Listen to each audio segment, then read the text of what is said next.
Welcome to Relics Radio, your favorite weekly podcast dedicated to the metal detecting and treasure hunting community.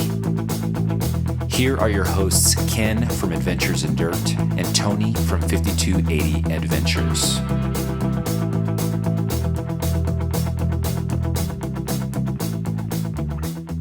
One of the main things we want to talk to him about is this thing he found, this capsule he found. Right, Tony, you had told me about that a long time ago. Hey, he called me up. Hey, Ken, did you see BHiggles found this thing? And he turned me on to it, and I went and looked and stuff. So why don't we get onto that? Why don't we start talking about that? Because it was a great story, but I don't want to get it wrong. You know what I mean? Plus, we have the horse's mouth right here. We've got some pictures. I just kind of want to have you take us through the whole thing, and don't leave any details out because it's such a cool story, and I want to make sure that if people haven't heard yet, that they actually hear the story. So, tell us a little bit about what you were doing and what you found. Okay, so I told you I spent my time the first year in the tot lots and training myself, learning my machine. Well, I was visiting a little park that was in this tiny little town, and it started raining. So I loaded up my gear. I thought, man, I'm going to drive around this little town, see what's actually going on. I drive up, I drive down the road, and there's this old general store.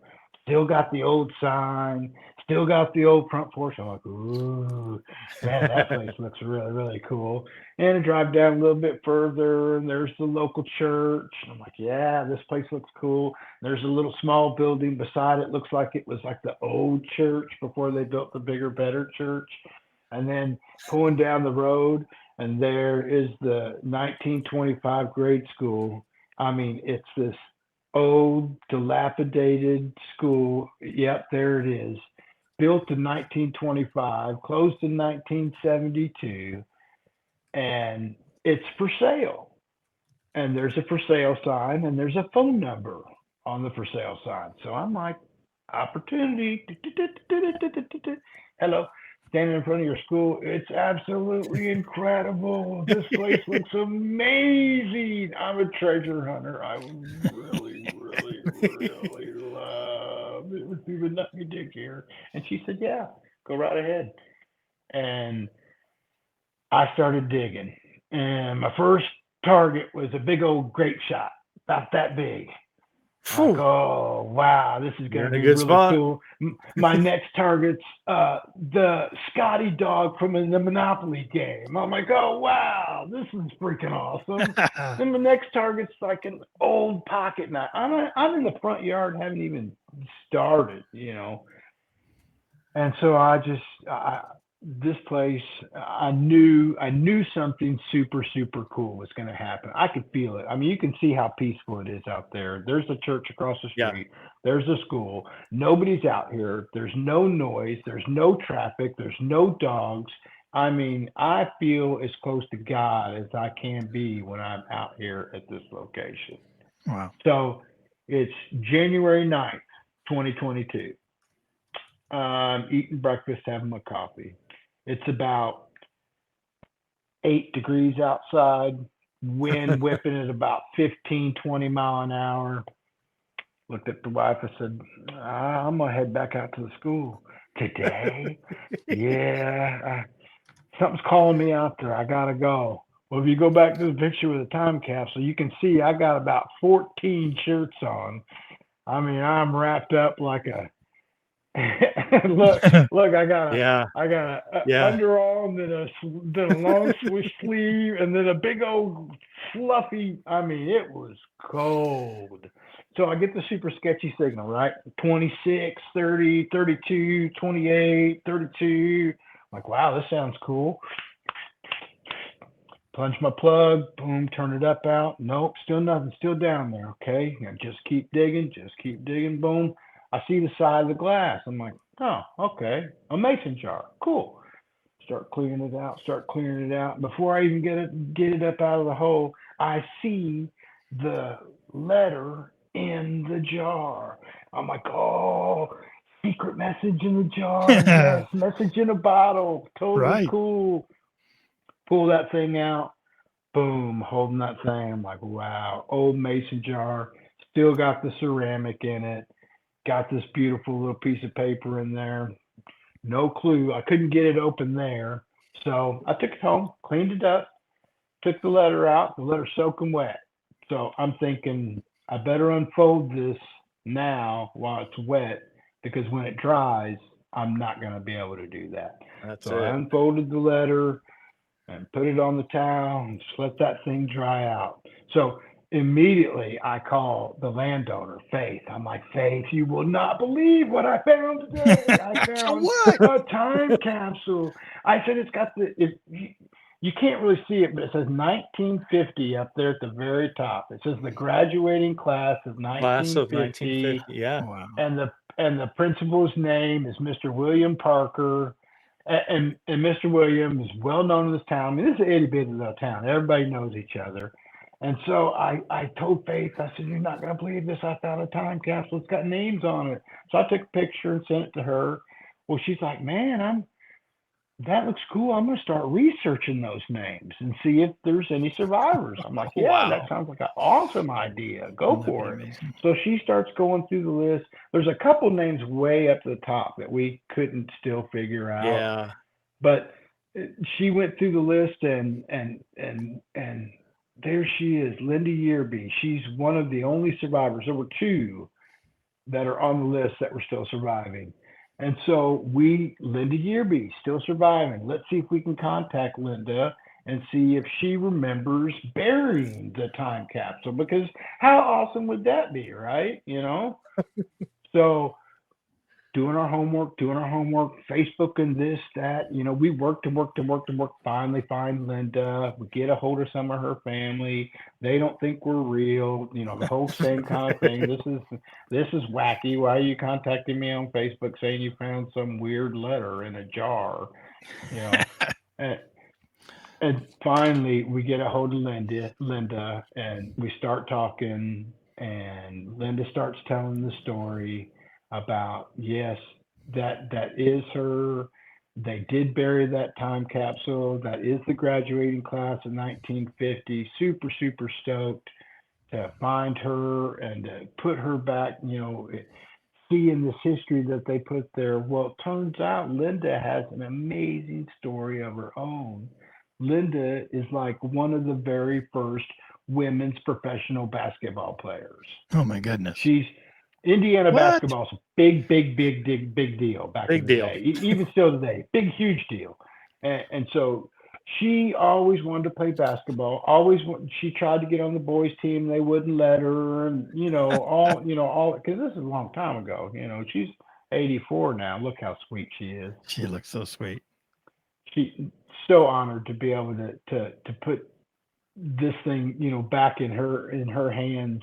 It's just so amazing. So she's telling me the story. Yeah, we buried it, and I remember burying it, and we were all together and having fun. And there used to be a ball field. There were two ball fields in the side lot of the school there that were right there. So it was way up front. They kind of put it where it was like, kind of like the entry into this area. It was right up there close to the church, up by the road.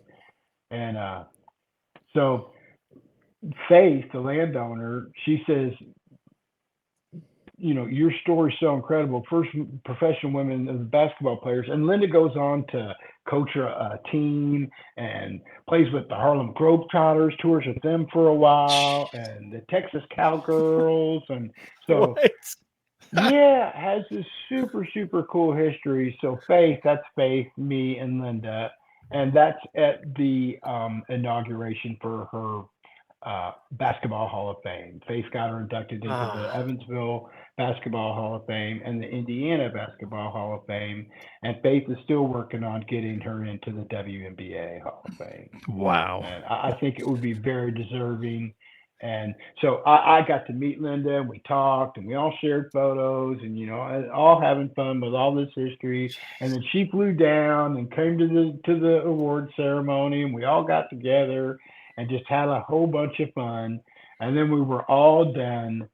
We had Linda re-bury the time capsule. So I took a 1950 Wheatie and a 1950 silver, and then our story and pictures and copies of the original letter, and just stuffed it all in a vacuum sealed bag, and then stuffed the vacuum sealed bag into the same mason jar, and put the cap back on and sent it back down into the ground. Wow. Yeah. So Linda got to rebury the time capsule while she was here. So That's amazing. The story just like came full circle. I mean, just from discovery, and this took a while. I mean, the induction was in 2023, and I found it in 2022. So this took over a year for us to put all these pieces together, and Faith to do the work to get her inducted and everything. And man, just to see the smile on her face, you want to talk about a cool old granny. She's something else. And then the county calls, and the county wants to rename the road in front of the school. Boom, Linda Udy Road. Look at that. No, amazing. You just got injected into this whole persona, the story of this lady, and you're just in the mix of it. All because I dug a hole. All because you were metal pass detecting. a sketchy signal that I knew for sure was trash. Yeah, look at that. Look at that. Because you know how to, when you get those super sketchy, like, do I even want to dig that? Yeah, why not? Wonderful story. So glad. Yeah, dig those sketchy signals. Wow. And the story's not over, Brian. The story is not over. You did come full circle, but the circle's still turning. You're going to be 93 years old someday, my friend. You're going to be in a rocking chair on your front porch, and some young punk kid's going to come up and say, "Did you used to be BHiggles? Well, I found this jar. I thought I'd return your coins to you." Oh my gosh. And how incredible will that be? How amazing and incredible would that be? That would be super, super, super cool. And so this all got titled For the Love of the Game because, Linda brought all her history kind of pictures with her. She still got her school jacket, So we had this huge display at the Hall of Fame, of all her history together. TV came out, and they did interviews and made her feel like $1 million. And I don't think it gets any better. It doesn't. It absolutely doesn't, man. I'm so grateful to be able to have found and shared something so impactful in just my first year of metal detecting. I mean, it's super rare. That's for sure. Wow. And I think I've just been blessed with that luck because ever since I put them lucky shoes on, them lucky red shoes, go red, go, man. Yeah. Oh man, the amazing stuff just keeps coming out of the ground. It really does. It's so cool. Yeah. Dropping Forgotten said these stories make digging Canslaw worth it day in and day out. You just never know. I dig a lot of Canslaw, and Shane, Ohio River, he's even gone over my area out there at the school. He said, "Hey, would you didn't leave a whole lot out here. I found a couple of nails and so, but I know as soon as I get a Manicore or something, some new signals will probably pop up, and I'm gonna be all right with that. That's for sure. Because got to go with the beast. Yeah. He loves that machine. So you were telling that you were telling that story, and this is what I was looking at. I'm trying to figure out what these come in size 11. All right, I'm probably going to end up getting those. Yeah, those are very Tony's close. new lucky red shoes. You're going to start a trend. I have Brian. a certain pair too that I wear, and they're Adidas. That's what I started with, and they were discontinued, so I literally had to buy up all the remaining red shoes, and I had them stored until I finally wore them all out. So now that particular brand is gone. So I've had to resort to others, and that's okay too. It just shows you anything you find. Like Tony, you and I have been in situations too where we found something, and if you were to show it to your family, they would be like, it's a cow tag. It's a cow tag. Yeah. But the place we were at, we bring it to the landowner, and she explodes on us this story. This belonged to her great grandfather. The cow ranch has been in their family for generations and generations, and this was his story, and this would happen to him. Yes. And he got ran out of town, and this happened, and these people came in, and she knew all these stories just from you finding a cow tag. You know what I Right. mean? Yeah. And so you just never know what these items we Gosh. find with metal detectors are going to reveal. Yeah, I mean, and when I started, I'm nailing silvers and mercury dimes and war nickels, and that's where I put my Right. first SLQ, and then I found my Walker half there, and then that first barber, I'm like, just going crazy with the amazing treasures, and then I'm finding rings, and gosh, I must have found 20 pocket knives and watches, and Jeez. you name it, it's been there, and just so grateful to have a place this place had literally never been touched. There's no way.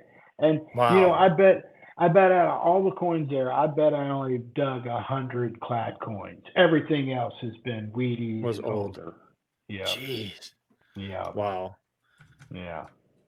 That's crazy to find a school like to find a school like that. That's pretty Yeah. incredible. And And that story just gets me, man. It is such a inspirational story. We had I think you said these stories make digging can slaw worth it day in and day out. Kenan mentioned that from the chat. It truly does, man. That's just what an inspirational story, and just sharing history, man. Bringing that history back out, and then she gets her name on the street. Like, yeah, I mean, that's going to be there forever. That is how now cool is Linda that? Yearby Road, and I'm the reason for that. Right, It's so right. humbling. It really is. Yes. It's so humbling. It's such a cool feeling. And all the neighbors are like, oh, dude, you can dig in my yard too, and you can so I get to hunt all the way down the street, all the way down now, every house all now. the way down the street.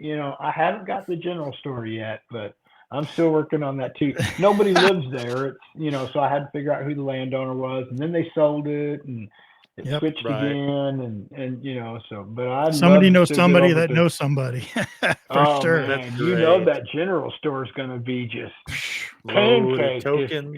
if the school was that heavy. And I found a bunch of great stuff in other people's yard too, old Tootsies and silver coins, and and I track my stuff on Google Earth, and I pin all my either my bucket list, my silvers, my golds, anything that's super important, I pin. And so now I can zoom out on the school map, and I mean, there's just hundreds of little pins and what I found, and I put the picture with it on the pin, and so you can literally just sit there and kind of flip through all the treasures of the school. It's really cool. I've got a Midway video. Midway's the town there. And I have a video on my channel. It's like an hour and a half long, but it shows every amazing treasure from the school in one video. It's been pretty popular. It's got several thousand views.